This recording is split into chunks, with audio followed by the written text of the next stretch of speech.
Hola, opositores, opositoras, masocas. Bueno, pues voy a empezar, como ya dije en el otro vídeo, voy a empezar con el tema 1. Es algo un poco raro porque no se ve muy bien esto, pero luego lo voy a poner más de cerca para que lo podáis ver mejor. Y voy a empezar con el tema 1 a explicar un poco, pero muy rápido, porque si no se hace un coñazo de 20 minutos. Debe ser como una explicación rápida de cosas que pondría en el resumen y un poco de explicar el tema por encima. Bueno, a ver si os sirve. Bueno, pues voy a empezar ya con el tema 1. El tema 1, que es la historia y evolución de los sistemas de protección social en España, estratificación, clases sociales y su evolución, consecuencias sociales, pobreza y desigualdad. Vale, cuando hagáis un resumen y cuando estudiéis, sobre todo para el resumen, todo lo que os pone el título tiene que estar dentro del resumen que hagáis. Es decir, que se lo dejéis bastante claro, ¿no? Yo no pondría nunca un resumen, como siempre os digo, nunca pondría en plan apartado, siempre lo haría todo seguido porque queda más bonito, pero haciendo una introducción sabiendo que estoy diciendo lo que me han preguntado, ¿vale? Bueno, pues voy a empezar con el tema 1. A ver, el tema 1 a mí me gusta, es sobre la historia y a mí pues la historia me gusta, pero para alguna gente es un rollazo. Bueno, a ver, simplemente hay que distinguir que los sistemas de protección social se han ido evolucionando según ha evolucionado la sociedad, es decir, ha habido diferentes épocas, ¿vale? La primera época ha sido la caridad. Dentro de la caridad tenemos dos épocas, la Edad Media y la Edad Moderna. Dentro de la Edad Media, ¿vale? Lo que existía era la condición de pobre, de ser pobre, la pobreza, ¿vale? ¿Y cómo se iba a hacer frente a esta pobreza? Pues se hacía a través de la religión, ¿vale? Era un acto voluntario y estaba basado en la limosna, es decir, por amor a Dios o por no ir al infierno, etc. Es decir, no existía ninguna protección pública, simplemente era algo voluntario y religioso. Los principales normativas, que no eran normativas, sino las principales fuentes de regulación un poco de la pobreza eran los fueros. Los fueros eran, bueno, pues como unos documentos que se realizaban donde, bueno, pues por ejemplo, pues que la herencia, un tercio de la herencia sea para la iglesia para dar limosnas a los pobres, ¿vale? Pero no existía ninguna normativa. Y luego, a nivel de instituciones, se creaban los hospitales, que eran hospitales eminentemente religiosos, ¿vale? Donde, bueno, pues gente enferma, pobres, etc. Es decir, la caridad era religión, pobres, voluntaria y limosna. Nada más. Poco más hay que decir de esta época, tampoco tiene mucho más. Luego, dentro de la caridad venía la Edad Moderna, ¿vale? En la Edad Moderna, ¿qué aparece? Aparece el movimiento del Renacimiento y aparece el antropocentrismo, ¿vale? ¿Esto qué quiere decir? Que se empieza a centrar en la persona, en la idea del humanismo. Y el humanismo entendía que había que atender a las personas por el simple hecho de la dignidad humana, es decir, no creían que podía existir una sociedad humana, una sociedad que fuese sana, habiendo pobreza, ¿vale? Entonces empezaban así como las primeras ideas de la atención a través de lo público, pero todavía seguía siendo la caridad lo que más se mantenía. Dentro de esta época de la Edad Moderna de la caridad, bueno, pues tenemos a diferentes autores, a diferentes, bueno, personajes, no son autores, son personajes que participaron un poco en la organización de la pobreza. El conocidísimo Juan Luis Vives, ¿vale? Que en 1525 escribió el Tratado de los Pobres, ¿vale? Que es que os lo pueden preguntar, que es como una obra así muy top en las preguntas tipo test, ¿vale? Y hablaba él basaba, que hablaba de una organización, de un sistema de atención a la pobreza, de organizarlo por primera vez, y lo propuso en Brujas, en Bélgica. Pero todavía se basaba en la caridad cristiana, evidentemente todavía estábamos en los años de la polca, ¿no? Y empezó a hablar de la responsabilidad de los poderes públicos, ¿vale? Y incluía medidas como censar a los pobres, es decir, pobres que eran vergonzantes, los que se quedaban en casa, los pobres de verdad, los pobres de mentira. Empezaba un poco la clasificación y establecía una serie de medidas, hablaba de la educación, que era preventiva, hablaba de medidas pues como hospitales para los que ya no había que prevenir, ya eran pobres en sí, ¿vale? Y hablaba un poco de esto, ¿no? Y bueno, fue un precursor. Y luego, a nivel de España, teníamos a Domingo de Soto, pero Domingo de Soto no era un moderno como Juan Luis Vives, no proponía un sistema de organización.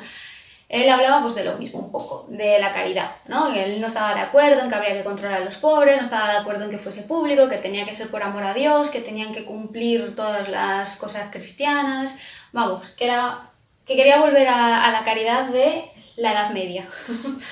Vale, y luego por otro lado está Juan de Robles, que también se llamaba Juan de Medina, que este sí que es importante, porque este es el pionero y el precursor de un sistema organizativo en España, ¿vale? Él sí que hablaba de que tenía que haber un sistema desde lo público y hablaba un poco de organizar, ¿vale? A los pobres, igual que hablaba Juan Luis Vives, y bueno, y unas de las medidas top, ¿no? Era la de un subsidio a las personas aquellas que no pudiesen trabajar, ¿no? Por ejemplo, eso era como muy moderno en aquella época.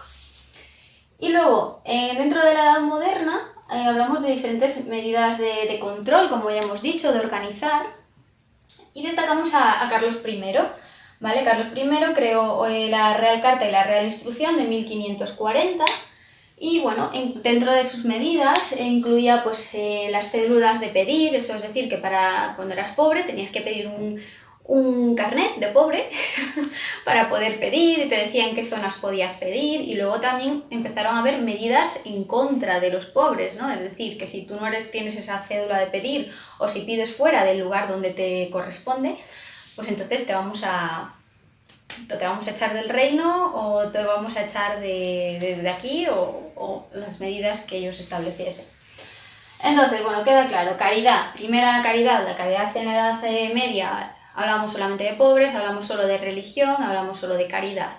Bien, en la Edad Moderna empiezan a aparecer las primeras ideas, que todavía siguen basándose en la caridad, pero las primeras ideas de organización, donde tenemos a Juan Luis Vives, donde tenemos a Juan de Robles en España, Juan de Medina, y Carlos I con su Real Carta y la Real Instrucción, donde empiezan a tener la intención de organizar la pobreza. Luego pasamos a la beneficencia, ¿vale? Dentro de la beneficencia sigue habiendo caridad, ¿vale? Esto que os quede claro, que en todas las épocas siguientes a la caridad van a estar incluidas unas de otras, ¿vale? Entonces dentro de la beneficencia sigue habiendo caridad, pero se da un paso más, porque aparece un nuevo movimiento, que es la Ilustración, y como bien dice Ilustración de ilustrados, pues empieza a haber un poco más de racionalidad, ¿no? Empieza a haber un poco más de ciencia, se empieza a pensar más allá de una religión. Y el liberalismo, que es un movimiento donde aparece en la Declaración de los Derechos del Hombre, en Francia, todo empieza a aparecer un poco la idea de la individualidad, ¿no? Del individuo como un ser único. Y la idea más fuerte de atender la pobreza y la necesidad desde lo público. ¿Y qué destacamos en la beneficencia? Pues hay que destacar a otro nuevo Carlos. Carlos I, que fue de la caridad, ¿vale? Que fue el primero así en organizar la pobreza. Pues ahora tenemos a Carlos III, que Carlos III, bueno, pues lo que hizo fue también pues, organizar la pobreza, establecer categorías de personas pobres, y para organizar todo esto creó diputaciones de barrio y la Junta General de Caridad, que estaba formada por el clero y por las clases altas, y las diputaciones de barrio, que estaban los médicos y otra gente más. Esto lo vais a tener en vuestros apuntes. Simplemente saber que Carlos III fue el que empezó a crear, bueno, pues desde lo público, ¿vale? Una organización de la pobreza. Y luego también destacan en esta época la ley de 1822, ¿vale? Esta ley de beneficencia, digo un montón, ¿vale? La ley de 1822 establecía y obligaba la obligación de ser justos y benéficos en el artículo 3, también muy bonito para preguntar, ¿vale? Entonces, vale. ¡Ya vale! Pues eso, en 1822 la obligación de ser justos y benéficos en el artículo 3. Entonces establecía un sistema que fuese público y todo de manera local, desde los ayuntamientos. Creaba juntas municipales y juntas parroquiales para llevar a cabo esta organización, y se creaban pues organismos, se creaban pues lugares como las casas de maternidad para las madres solteras, se creaban casas de socorro, etcétera, ¿vale? Diferentes establecimientos también para niños, para atender a las personas en situación de necesidad, y todo era desde lo público y localizado a nivel local, ¿vale? A través de las juntas municipales y las juntas parroquiales. Luego llega la ley de 1822, no llegó a gran cosa porque llegó el absolutismo, entonces, bueno, pues ahí se paró todo. Y luego en 1849 se tuvo que volver a hacer otra ley porque esta ya estaba muy caducada. Y también se hablaba de un sistema público para atender a la pobreza, pero que también incluía lo privado. Es decir, en la anterior ley, en 1822, todo era público, era local, y en el 1849 había público, pero también se permitía lo privado. Y también se creaban una serie de organismos para llevar a cabo esta organización, que era la Junta General, la Junta Provincial y la Junta Municipal. Y se crean, bueno, pues otros lugares que se llaman de otra forma, que los tenéis que estudiar vosotros y da igual que os lo diga, lo tenéis en los apuntes seguramente de cualquier academia y cualquier preparador, que es, bueno, pues las casas de maternidad, las casas de socorro, etc. ¿Vale? Pues ya está, esto es un poco lo que era la beneficencia. Empezamos a hablar de lo público, empezamos a organizar desde lo público y empieza a haber iniciativas desde ese ámbito. Y llegamos a los seguros sociales. ¿Qué pasa en esta época de los seguros sociales? Bueno, pues es la época que coincide con la Revolución Industrial, también es la época donde nace el trabajo social en Inglaterra, ¿no? La época de las revueltas, de que crecen las ciudades, que crece el proletariado, que los trabajadores empiezan a ser pobres, que empieza a haber la idea del socialismo, empiezan a haber las revueltas, ¿no? Que ya lo he dicho antes. Y empiezan a hacer, bueno, pues eso, una forma de proteger a los trabajadores que empiezan a estar descontentos y empiezan a ser pobres. Entonces empieza a crearse pues la idea del ahorro colectivo. Es decir, el de, bueno, pues los trabajadores van pagando mensualmente y luego tienen protegidos una serie de derechos, como derechos subjetivos. Es decir, no es necesario que estén en situación de necesidad. Ellos pagan y van a tener derecho a que se les cubra una serie de situaciones. Y en España, ¿cuándo nacen los seguros sociales? Pues nacen en 1883, nacen con la Comisión de Reformas, ¿vale? Esta es la fecha de nacimiento de los seguros sociales en España. No los inventó Franco, no. ¿Vale? Empiezan a nacer aquí. Y entonces, bueno, pues nace la Comisión de Reformas, luego viene el Instituto de Reformas Sociales en 1903 y luego el Instituto Nacional de Previsión, que va dirigido única y exclusivamente a trabajadores, ¿vale? La seguridad social nace para trabajadores. Y nada, se va pasando de un sistema de previsión al sistema de la seguridad social. Va evolucionando, pero en esta época de la beneficencia, la seguridad social como tal no existía. Existía un sistema de previsión para trabajadores, ¿vale? Hasta ahí. Y luego pasamos a la asistencia social pública. La asistencia social pública ya estamos hablando de la época del siglo XX. Aquí, bueno, pues ya no solamente vamos a atender la pobreza en sí, sino que se va a intentar ver las causas de la pobreza y se va a intentar evitar que se produzca esta pobreza. Es decir, que exista pobreza. Vamos a intentar evitar y actuar sobre las causas en esta asistencia social pública.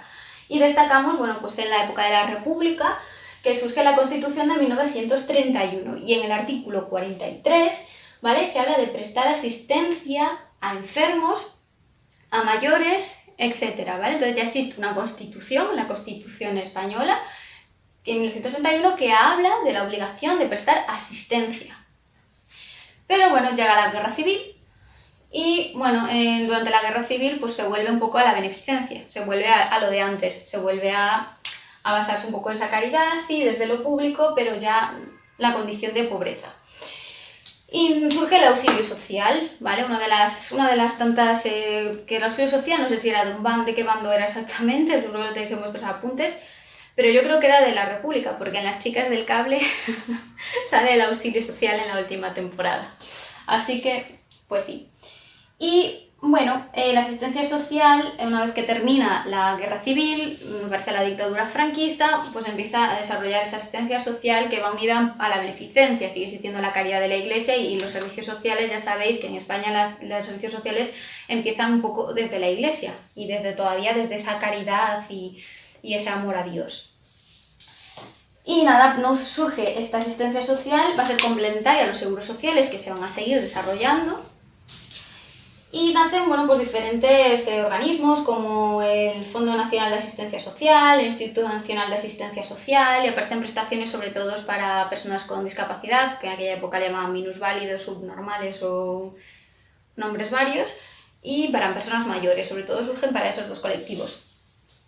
Y nada, pues un poco en la asistencia social pública ya no hablamos solo de atender la pobreza, sino también atender las causas. Viene la guerra civil, que hace que todo se haga ¡pof! Y volvemos a la beneficencia, y después con la dictadura franquista volvemos a una asistencia social que es muy religiosa y bueno, también se atiende desde lo público, pero de una forma pues otra vez religiosa y aparecen diferentes y complementaria a la seguridad social. Y luego llegamos al estado de bienestar, que es donde estamos ahora, que es cuando sí se empieza a desarrollar verdaderamente la protección social como tal y un sistema de servicios sociales. Aquí ya, bueno, pues yo aquí hablaría un poco de que, bueno, con la Constitución de 1978, entonces que empiezan a crear, bueno, los sistemas de servicios sociales a través de las diferentes comunidades autónomas, de las leyes autonómicas. Sabéis que la primera fue en el País Vasco en el 82, luego vino Madrid en el 83, y que se fueron creando. Podéis hablar un poco del plan concertado, que permitió organizar las prestaciones básicas dentro de todo el territorio español. Y luego podéis hablar de la evolución de la seguridad social, que sabíais que antes solo había un sistema de previsión y ya tenemos un sistema de seguridad social, ¿vale? Y que la aparición de las prestaciones no contributivas en el año, creo que fueron en el 89, y luego en el 90 también el subsidio de desempleo, o en el 94, no me acuerdo muy bien. Pues un poco podéis hablar de eso, ¿no? De la evolución del sistema de servicios sociales y la evolución de la seguridad social, que es a día de hoy, ¿vale? Y si queréis hacer referencia aquí, especialmente a la Comunidad de Madrid, en alguna cosa, la ley de servicios sociales de la Comunidad de Madrid o el sistema de servicios sociales en la Comunidad de Madrid, pues también lo podéis hacer. Y vamos, básicamente no sé cuánto tiempo llevo ya. ¿Cuánto llevo? 16 minutos. Too much.